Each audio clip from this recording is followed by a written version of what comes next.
자, 오늘은 갈라디아서 2장 11절에서부터 마지막 21절까지 있는 말씀, 참 귀하고 복된 오직 믿음으로만 의롭게 된다는 이 신칭의 교리를 사도 바울이 아주 간략하게 또 심도 있게 말씀한 그런 대목이 오늘 본문의 말씀에 잘 등장하고 있어요. 그래서 참 성도들이 좋아하는 구절이 뒤에 가서 보시면 갈라디아 2장 20절이죠. 본문의 말씀에 잘 등장하고 있는데, 오늘 이 말씀을 통하여서 오직 믿음으로 의롭게 되리라 라는 말씀의 제목으로 은혜 나누도록 하겠습니다. 21절까지 있는 본문의 말씀은 대지를 이제 세 개로 세분할 수 있는데, 첫 번째는 14절까지, 11절부터 14절까지 바울이 게바를 책망을 했습니다. 왜 책망을 했을까? 그것을 살펴보도록 하겠고, 두 번째 책망을 하면서 15절에서부터 18절까지 그 책망한 걸 통하여서 오직 예수 그리스도를 믿음으로만 의롭게 된다는 진리를 사도 바울이 다시 한번 강조하는 거예요. 그 말씀이 15절에서부터 18절, 그리고 마지막으로 세 번째가 19절에서부터 21절까지 주와 함께 죽고 또 주와 함께 살게 될 것이다 라고 사도 바울이 믿음의 고백을 하고 있는 대목이 마지막 19절에서부터 21절까지 이렇게 잘 나타나 있습니다. 첫 번째 대지로 가서요, 사도 바울이 게바, 즉 베드로를 책망한 것을 얘기를 하고 있습니다. 11절 보시면, 게바가 안디옥에 이르렀을 때 책망할 일이 있기로 내가 저를 면책하였더라. 게바가 안디옥에 이르렀을 때에, 게바가 누구죠? 베드로예요. 베드로, 게바. 게바는 유대식으로 부를 때 게바이고, 이거를 헬라식으로 부르게 되면 우리가 잘 아는 누구? 뭐라고요? 세자로? 베드로라고 얘기를 하는 거예요. 베드로. 근데 여기서 게바가, 베드로가 안디옥에 있을 때에, 이 안디옥은 지도에서 찾아놓은 것처럼 수리아 안디옥을 얘기를 하는 거에 동그라미 해놨죠? 제가 여기 아주 찾아놨는데 거기쯤 되는 거예요. 그러니까 이곳은 유대하고 접경 지역이기 때문에 유대인들과 함께 또 이방인들도 같이 많은 사람들이 모여 살았습니다. 그러니까 베드로가 정확히 언제 이곳에 방문했는지 확인할 수는 없지만, 아마 예루살렘 공회, 사도행전 15장에 예루살렘 공회가 이루어지게 되는데, 그 예루살렘 공회가 있고 난 다음에 이방인도 유대인과 같이 동등하다는 것을 얘기를 하고, 즉 예루살렘 공의회에서 오직 믿음으로만, 유대인과 같이 그런 다른 그 세부적인 거 다 요구하지 말고 오직 예수 그리스도를 믿는 것으로만, 또 그리고 몇 가지 규례만을 정하자라는 거예요. 결국 그 모든 규례들을 정한 이유는 유대인이나 헬라인이나 이방인이나 오늘날 대한민국 사람이나 오직 누구를 믿음으로만, 예수를 믿음으로만 구원 얻는다는 그 진리를 예루살렘 공의회에서 정했던 거예요. 그래서 1차 예루살렘 공의회 성경에 기록되어 있는데, 그래서 그게 중요한 거예요.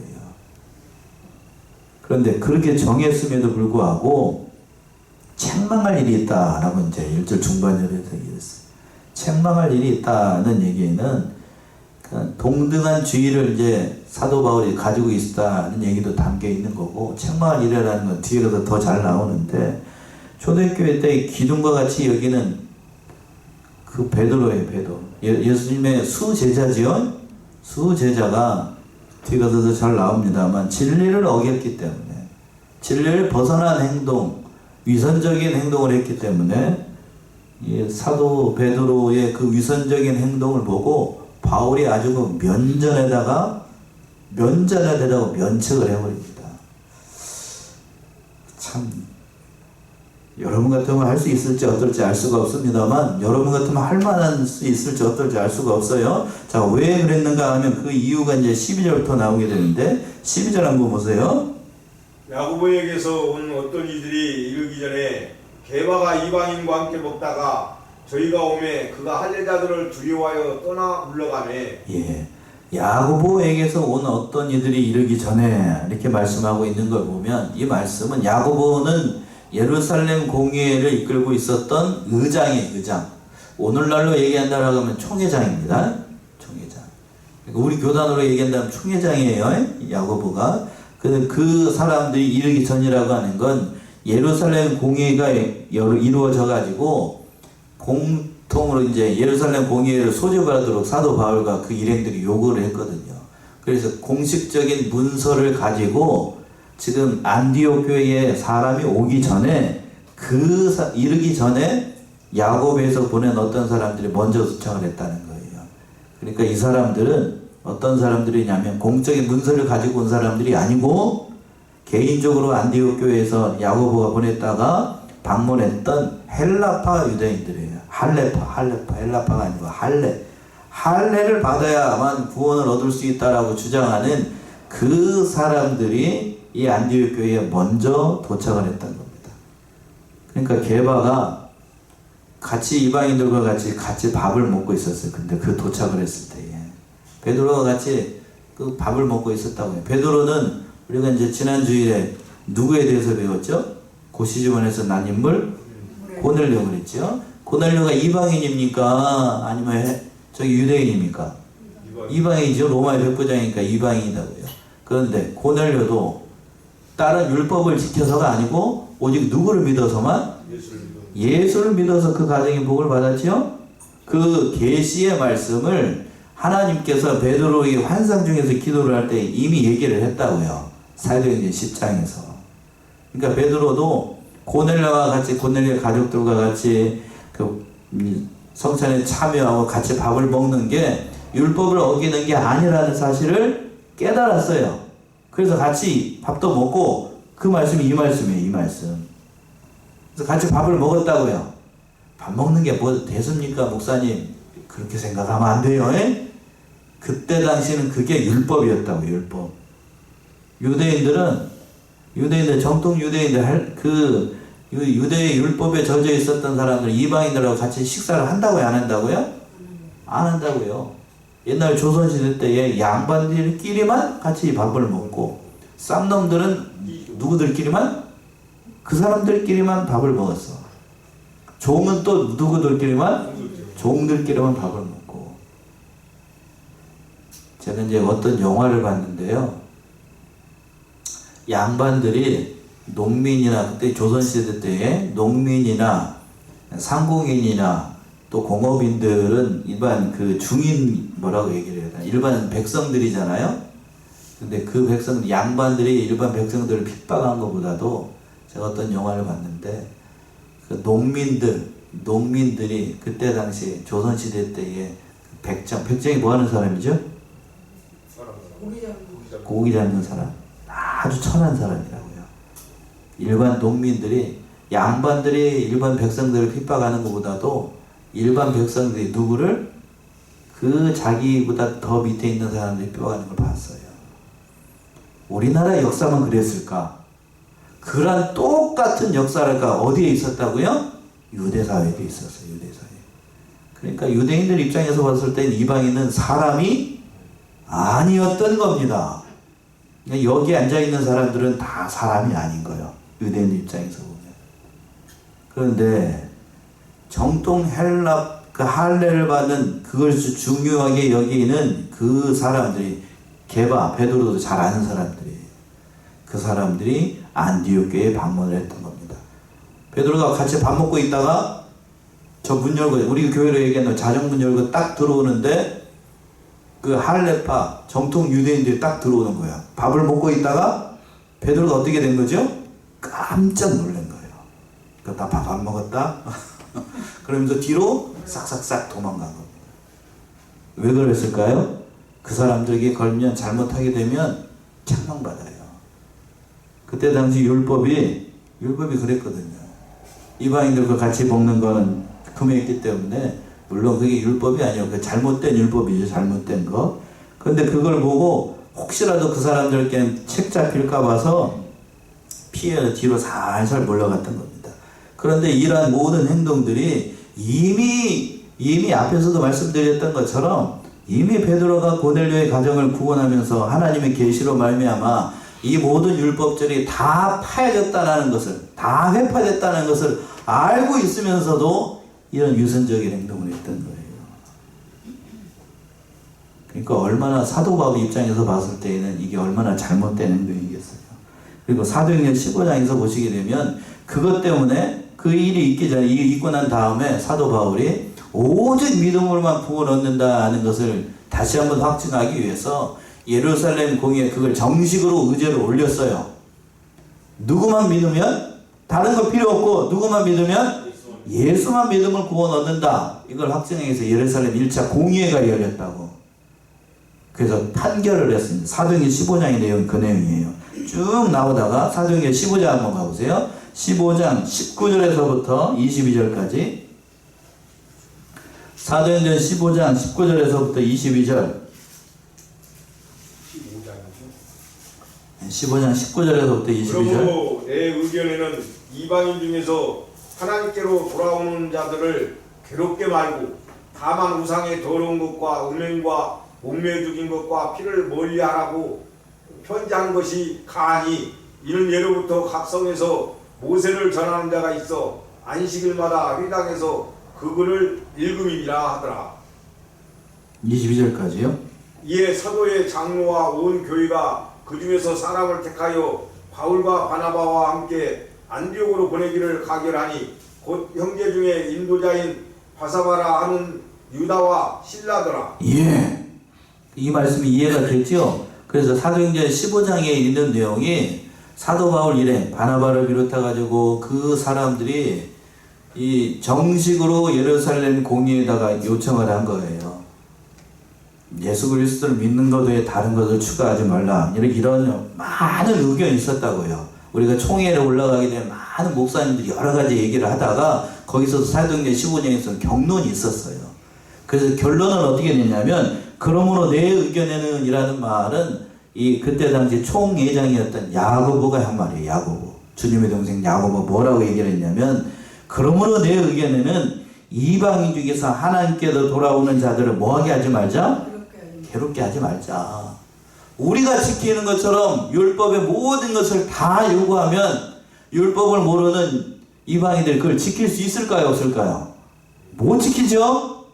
못 지키니까 몇 가지만 얘기를 했어요. 몇 가지만. 다만 뭐 하지 말라? 우상에 더러운 것. 우상 섬기지 말라. 이건 양보할 수 없는 죄니까요. 우상 섬기지 말라. 또 뭐 하지 말라? 음행하지 말라. 그리고 또 뭐를 하지 말라. 또 어떻게 죽인 것? 목매어 죽인 것 멀리하라. 그리고 또 뭐를 멀리하라? 피를 멀리하라. 이 네 가지만 꼭 양보할 수 없다. 우상 숭배, 또 뭐 하지 말라? 음행하지 말라. 목매어 죽인 거 먹지 말라. 피를 먹지 말라. 이 네 가지예요, 네 가지. 이 네 가지를 얘기를 했어요. 그거 외에는 오직 누구만 믿으면? 예수만 믿으면 구원은 누구든지 다 이방인이지. 그 얘기를 가결을 했어요. 그래서 땅 찍고, 자, 22절에서 보시면, 택해가지고 바울과 바나바와 함께 어디로 보내기로 했냐면, 안디옥에 보내기로 했어요. 공문서를 써가지고, 공문서를 딱 써가지고, 우리도 총회를 하게 되면, 총회에다 공문서를 해가지고, 이런 것이 결정됐습니다. 교회 회랍을 하거든요. 여러분들이 봤을지 어떨지 모르겠지만, 그런 것이 있기 전에, 그런 공식적인 의견이 있기 전에, 이 베드로가 그 모든 것을 결정을 다 자기도 이때 참석을 했었거든요. 사도행전 15장에서 보시면. 그럼에도 불구하고 베드로가 여기 와가지고 이런 유선적인 행동을 하는 거예요. 그래서 어떻게 됐는가? 그 베드로가 그렇게 뒤로 물러가고 유선적인 행동을 하니까 그걸 옆에서 보고 있던 다른 사람들이 어떻게 됐을까? 13절 보시면 남은 유대인들도 저와 같이 의식함으로 바나바도 저희의 의식에 유혹되었느니라. 예. 남은 유대인들도 저와 같이 뭐 했다고요? 외식함으로. 바나바도 저희의 외식에 유혹됐다. 그러니까 교회에 이런 기둥과 같이 여기는 수사도였던 베드로가 나 너희들하고 같이 식사 안 했어요. 그러면서 뒤로 쩍쩍쩍 물러나니까 그걸 본받아가지고 남아있는 그들 다른 유대인들도 나도 이들과 같이 식사 안 했어요. 숟가락 놓고 다 뒤로 도망간다고. 그러니까 그걸 옆에서 보고 있던 사도 바울과 같이 그 모든 사역을 담당했던 누구도요? 바나바도 거기에 유혹이 됐어. 그러니까 지도자 한 사람이 진리를 양보하고 뒤로 물러서면 다른 성도들은 오죽하겠냐라는 거예요. 그러니까 한번 진리를 양보하면 진리가 어떻게 되는 거예요? 무너져 내리는 겁니다. 무너져 내리는 거예요. 그러니까 이 바울과 바나바가 오직 누구만 믿으면, 예수를 믿으면 믿음으로 구원을 얻는다는 이 진리를 선포했는데, 이 지금 베드로가 그거하고 정반대의 일을 하게 되고 있으니까, 바울이 지금까지 했던 모든 선교의 여정 가운데서 얘기했던 그 진리가 지금 한꺼번에 어떻게 되게 생겼어요? 지금 다 무너지게 생겼어요. 우리는 이걸 뭐 저기하게 생각할 수 있습니다만, 그때 당시 바울이 봤을 때에는 하나님의 진리에 대한 베드로의 행동이 정면 뭘로 보인 거예요? 도전으로 본 거예요. 정면 도전.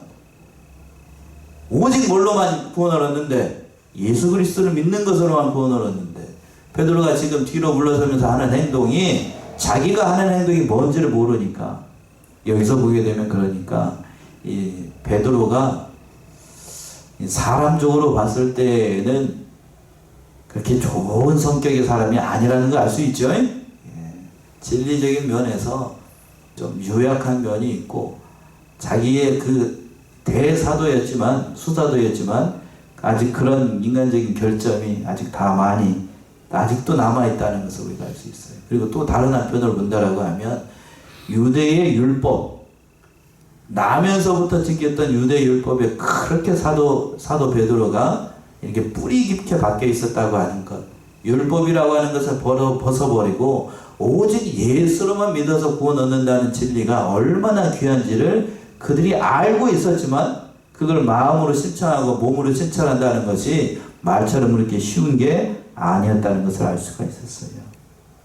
그러니까 그걸 지켜보고 있던 사도 바울이 면전하게 되고 그냥 이렇게 얘기를 합니다. 그 말씀이 14절이에요. 14절 보시면, 그러므로 나는 저희가 복음의 진리를 따라 바로 행하지 아니함을 보고 모든 자 앞에서 게바에게 이르되, 네가 유대인으로서 이방을 쫓고 유대인답게 살지 아니하면서 어찌하여 억지로 이방인을 유대인답게 살게 하려느냐 하였노라. 예.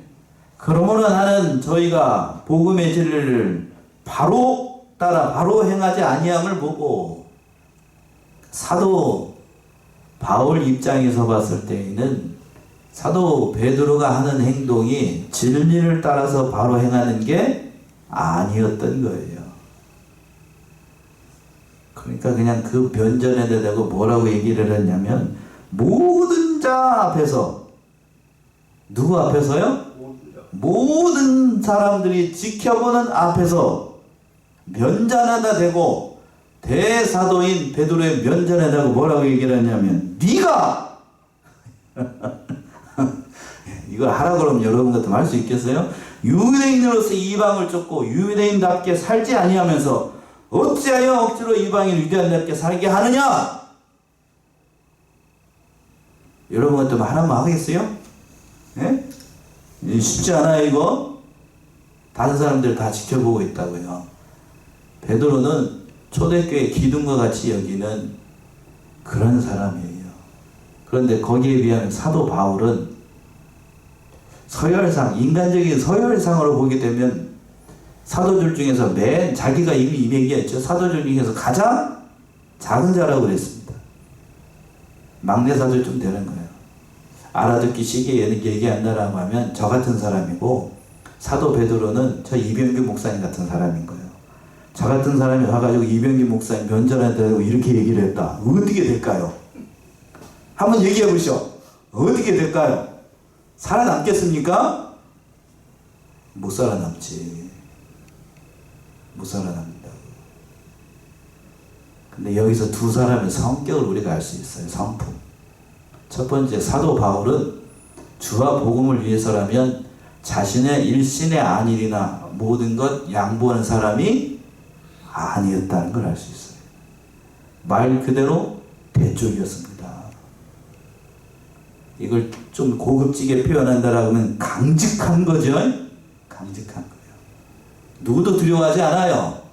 그러니까 하나님께서 그 강직한 사도 바울의 성품을 보시고 이방인에게 복음을 전하는 사도로 삼으신 거예요.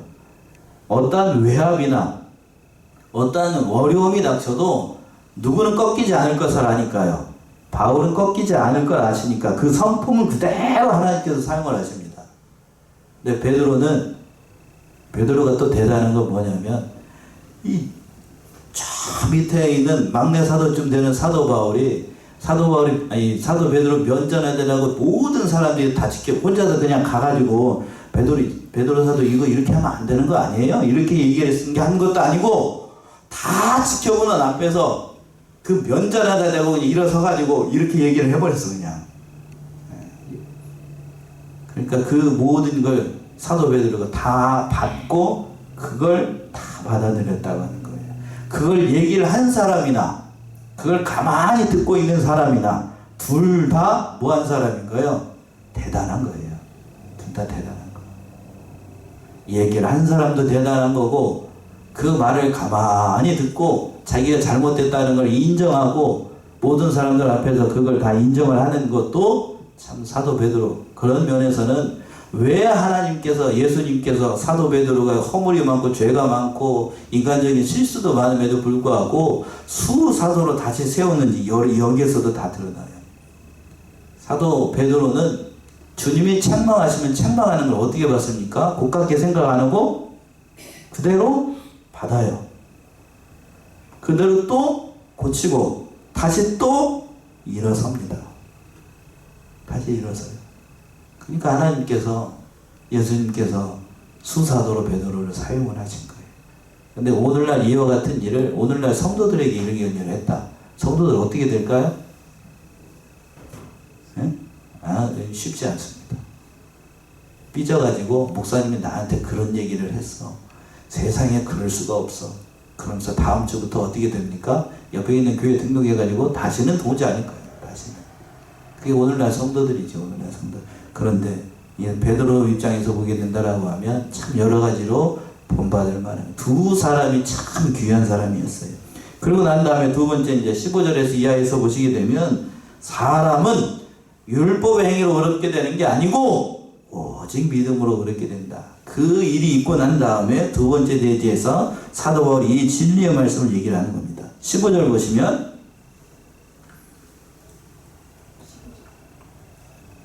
우리는 본래 유대인이요 이방 주인이 아니로되 이방인은 본래 하나님의 약속도 없고 그 모든 언약들도 없는 본질상 에베소서 2장 3절에 있는 것처럼 진노의 자녀였어요. 본질상. 그런데 유대인들은 그런 존재는 아니라는 거예요. 그런데 이 말을 사도 바울이 하는 이유는 유대인이 가지고 있는 그러한 그 선민의식을 나타내려고 하는 게 아니고 유대인이나 이방인이나 동일하게 다 누구를 믿어야만? 예수를 믿어야만 구원을 얻는다. 그 얘기를 하려고 이 얘기를 하는 거예요. 그 말씀이 16절에 잘 나타나 있죠. 16절 보시면 사람이 의롭게 되는 것은 율법의 행위에서 난 것이 아니요 오직 예수 그리스도를 믿음으로 말미암은 줄 아는 고로 우리도 그리스도 예수를 믿나니 이는 우리가 율법의 행위에서 아니고 그리스도를 믿음으로써 의롭다함을 얻으려 함이라. 율법의 행위로서는 의롭다함을 얻을 육체가 없느니라. 사도 바울이 그래서 이 얘기를 하는 거예요. 사람이 의롭게 되는 것은 율법의 뭘로 된 게 아니다? 행위로 된 게 아니다. 율법의 행위로 된다는 얘기는 유대인들이 율법을 가지고 있었어요. 유대인들이 율법을 가지고 있어. 이방인들에게 율법이 있었습니까? 없었습니까? 없었어요. 율법의 행위를 나타낸다는 얘기. 율법을 가지고 있으니까 유대인들이 율법을 가지고 있으니까 그 율법을 지키면 구원을 얻을 수 있다라고 생각을 했어요. 물론 그 말이 전혀 틀린 건 아니에요. 다만 그 율법을 다 지켜서 그 행위로서 의롭다함을 얻을 유처가 있다고요? 없다고요? 없다고요. 16절 맨 끝에 나와 있잖아요. 그러니까 우리는 율법을 지킬 수가 없어요. 그러니까 누구를 믿어야만 그 모든 율법의 요구를 다 완성하시고 돌아가신 누구를 믿어서만 예수를 믿어서 구원을 얻어야 된다. 이 말을 한 거예요. 왜? 율법을 지켜서 율법에 요구하는 모든 것들을 다 낱낱이 지킬 수 있는 사람 저도 그렇고 여러분도 그렇고 없어요. 없어. 그래서 로마서 3장에 다 남아있잖아요. 로마서 3장을 가보시면 로마서 3장 10절에서부터 18절 로마서 3장 10절에서부터 18절 보시면 기록한 바 의인은 없나니 하나도 없으며 깨닫는 자도 없고 하나님을 찾는 자도 없고 다 치우쳐 한 가지로 무익하게 되고 선을 행하는 자는 없나니 하나도 없구나. 저희 목구멍은 열린 무덤이요 그 혀로는 속임을 베풀며 그 입술에는 독사의 독이 있고 그 입에는 저주와 악독이 가득하고 그 발은 피 흘리는데 빠른지라. 파멸과 고생이 그 길에 있어 평강의 길을 알지 못하였고 저희 눈앞에 하나님을 두려워함이 없느니라 함과 같으니라. 예, 10절에서 그랬습니다. 기록한 바 의인은 없나니 몇 명도 없다고요? 하나도 없어요. 깨닫는 자도 없고 하나님을 찾는 자도 없고 다 치우쳐 한 가지로 무익하되 선을 행하는 자는 없나니 하나도 없도다. 사도 바울의 고백이잖아요. 그러니까 율법을 지킬 수 있는 사람 오직 한 사람밖에 없어요. 그 율법의 모든 것을 다 이루시고 다 하실 수 있는 분은 이 세상에 단 한 분밖에 없어요. 그 사람이 누구라고요? 예수님이에요. 예수님. 그 예수를 믿어야 된다는 얘기입니다. 율법이 요구하는 의, 그 모든 의를 이루실 예수 그리스도. 17절 보시면 본문 따라서 17절 만일 우리가 그리스도 안에서 의롭게 되려 하다가 죄인으로 나타나면 그리스도께서 죄를 짓게 하는 자냐 결코 그럴 수 없느니라. 만일 우리가 이 말씀은 이 말씀보다도 그 뒤에 있는 예를 들어서 우리가 좀 앞에 있는 예를 들어서 설명을 해야 이해하기가 쉬워요. 만일 우리가 그리스도 안에서 의롭게 되려 하다가 죄인으로 되게 하면 이건 예수 그리스도를 믿어서 우리가 다 의인이 됐습니다. 그렇죠? 저와 여러분들이 다 의인이 됐잖아요. 그런데 이방인들에게 또 과거에 했던 모든 것을 요구한다라고 하면 율법이 요구했던 것 예를 들어서 할례를 받아야 된다라고 얘기하면 다시 옛날로 어떻게 하는 거예요? 다시 돌아가는 거예요. 옛날로 돌아가는 거예요. 오직 예수만 믿으면 된다면서 다시 옛날로 돌아가는 건 그건 뭐 어떻게 하는 거예요? 그 하반절에 그리스도께서 다시 뭐를 짓게 하는 거다? 죄를 짓게 하는 거 아니냐. 왜? 예수님께서 이미 다 이루셔가지고 예수만 믿으면 된다고 그러는 건 다시 빽 해가지고 할례를 받아야 된다라고 하면 예수님 왜 돌아가신 거예요? 그렇게 되는 거 아니에요. 왜 돌아가시는 거예요? 능력이 없어서인가? 다시 할례를 받으려면 능력이 없는 거잖아. 그 말이 안 맞는다는 얘기예요. 그럴 수 없다는 겁니다. 결코 그럴 수 없다.